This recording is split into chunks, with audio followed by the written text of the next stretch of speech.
Welcome back to another episode of Carson's Aquatics. Today, we're gonna start this video off with a little story time. So yesterday I was setting up my new little desktop shrimp bowl thing. You guys already saw that video. So I was just setting that up and I look over at my turtle tank and I see like 4 or 5 tiny fish swimming around in one of the corners. So I did a double take. I was like, wait, what? And I was thinking to myself, did I put baby guppies in there the other day? Because 2 or 3 days ago I put some baby guppies in my cichlid tank. And I was like, did I put some in there for Sheldon and Toby to eat? Then I realized, no, I never put baby guppies in the turtle tank. What are these baby fish? And I realized those 3 Buenos Aires tetras that I had in the turtle tank must have laid eggs. But the thing is, I moved those 3 Buenos Aires tetras into my 25 gallon. I moved them in one at a time with 4 days in between. So I put one in, waited 4 days, then the other, then 4 days, then the last one. I did put the last one in yesterday. So I guess right before I moved that last tetra into this tank, it must have laid eggs or had babies. I'm not sure if tetras are live bearing fish. Let me check. Do tetras lay eggs? My freaking phone said, do teachers' legs.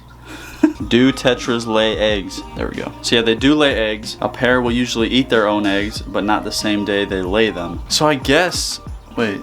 No, because they hatched yesterday. So I guess they laid the eggs 2 or 3 days ago. And yeah, like I said, I moved that last one into the community tank yesterday. And I didn't see any babies whenever I moved that last one over. So they hatched yesterday for sure. But yeah, the point I'm trying to make is that I saw about 4 or 5 tiny baby Buenos Aires tetras in this tank. They were up in that corner. I was like, oh crap, what do I do? Because I had to leave for work 10 minutes after seeing them. And I wanted to get them out of this tank because I don't want the turtles to eat them. I do want to raise these baby fish and watch them grow up. So I'm like, what do I do? Because if I put them in the community tank this small, they're getting eaten. If I put them in the cichlid tank, they're definitely getting eaten. If I put them in the beta tank, they're getting eaten. And then I do have this little quarantine tank over here, which I forgot to turn the light on. But these fish are sick, so I wouldn't want to put the babies in there because then they could get sick. And then if they stayed in the turtle tank, they would probably get eaten as well. So I was like, what the heck do?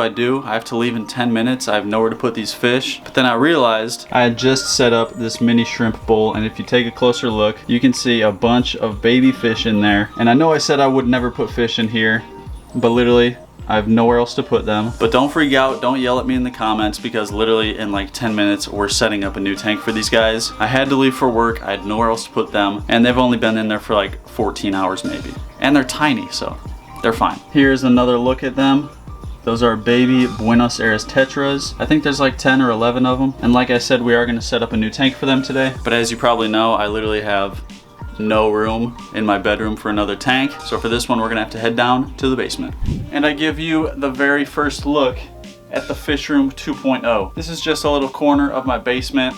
Our basement is primarily used for storage. It's not finished at all, but I did clear out this little section that I can hopefully put a couple fish tanks. Now I just want to talk to you guys for a second about my plans for this little fish room. So today, I'm gonna set up a 10-gallon tank for our little baby tetras, and I'm gonna grow them out in that 10-gallon until they are big enough to go with the rest of the community fish. My 25-gallon community tank is already overstocked. It cannot handle 9 or 10 more Buenos Aires tetras. So I'm hoping to get a 75-gallon tank, and I'll put my American cichlids in that, and I'll put my community fish in my 55-gallon tank. The 55 will stay in my bedroom, and the 75 will go down here. And then also, the reason I started clearing out this area was so that I could put a 40-gallon breeder for my African clawed frogs. So if everything goes to plan, we'll have a 40-gallon and a 75-gallon down here. And then who knows what else we may get in the future. But right now, we are gonna set up that 10-gallon tank. This right here is a little stool that I built back in Woods class. It should be about the perfect size for a 10-gallon.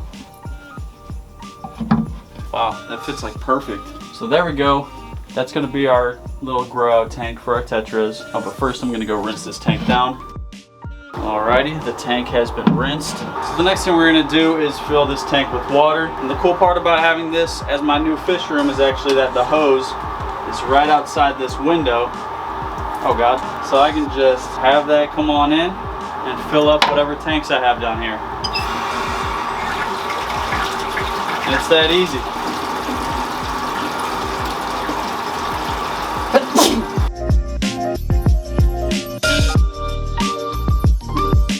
That's about where we're gonna have it. So now I'm gonna head over to the pet store and pick up a few things. I'm gonna get another sponge filter. I'm gonna get some bacteria starter. And I'm gonna get some live brine shrimp for these baby fish to eat. So I'll see you there.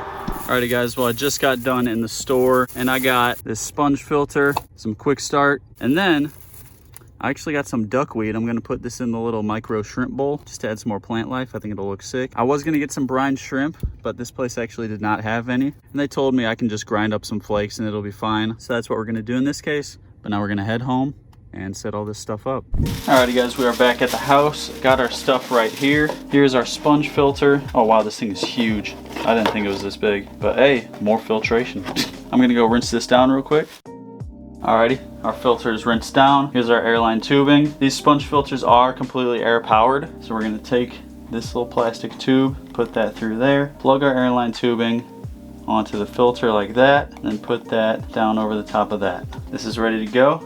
We put that in here, let it fill up with water so it sinks. And then we plug in the other end to our air pump, which will then plug into the wall. We're gonna squeeze that, make it fill up with water. Now I'm gonna plug in the air pump. And there we go. I'm now gonna add in the turbo start. Instantly cycles aquariums. I'm gonna shake it up. We'll just add in. That should be good. Now one more thing I am gonna add in here is a couple of these little plants that are actually meant specifically for baby fish to hide in. So I'm gonna go grab those. And here we have the little plants I was talking about. As you can see, lots of little spaces these guys can hide in. So I'll put one right over here and it's floating. Okay. Oh, well, I guess you're supposed to have like gravel or something to hold it down. Yeah, I'm gonna go grab a couple rocks. Got a few rocks to hold down these plants. Yeah, there we go.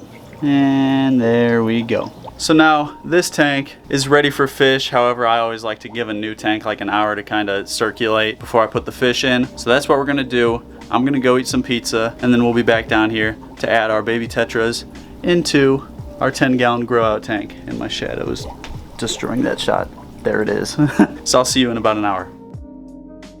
Alrighty guys, so it's been about an hour. This tank is ready to go. I went ahead and brought down all of our baby Buenos Aires tetras. You can see them all in there. I counted at least 14. There's probably a couple more in there. And I'm thinking the best way to do this is to literally just take this bowl and set it in there and just kind of let them all swim out, and then I can just take it out so I don't mess up all the plants and stuff. So I'm gonna try that, but if that doesn't work out, then I'll just like take out the plants and then net out all the fish. But hopefully this will work. I'm just gonna take that and set it down in there.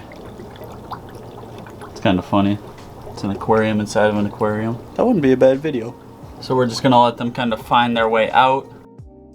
Alright guys, so none of them are really making their way out yet, so I'm kind of trying to move it around so they try and, I don't know, move around more. And right there you can actually see how many there are. So hopefully we can get them to start coming out here in a second, because I don't want to have to take apart this whole bowl, but if I have to, I will. One of them made it out. Good job, buddy. Yeah, I don't think there's any way of really getting around this. I think we're just gonna have to mess up the mini tank. Maybe if I just kind of tilt it, they'll just kind of come out. Some of them are coming. Oh, this whole thing is falling apart. Oh gosh. A couple more came out. Yep, here come a bunch of them. Looks like we still got 3 or 4 in here. There goes one. Got 2 more left, I believe. The last 2 are right here along the edge. And there they go. All right, all of them are out. And there we go. This tank is now complete. All the fish are in.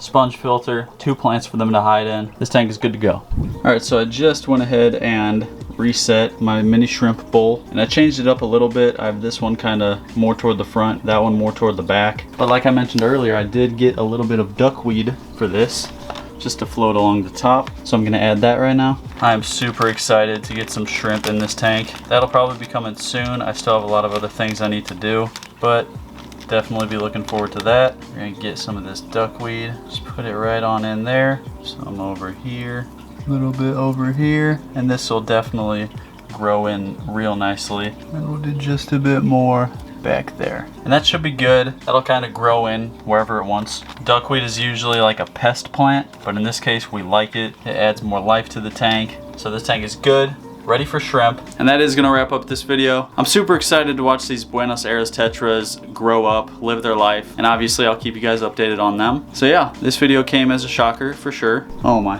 there's still, oh my.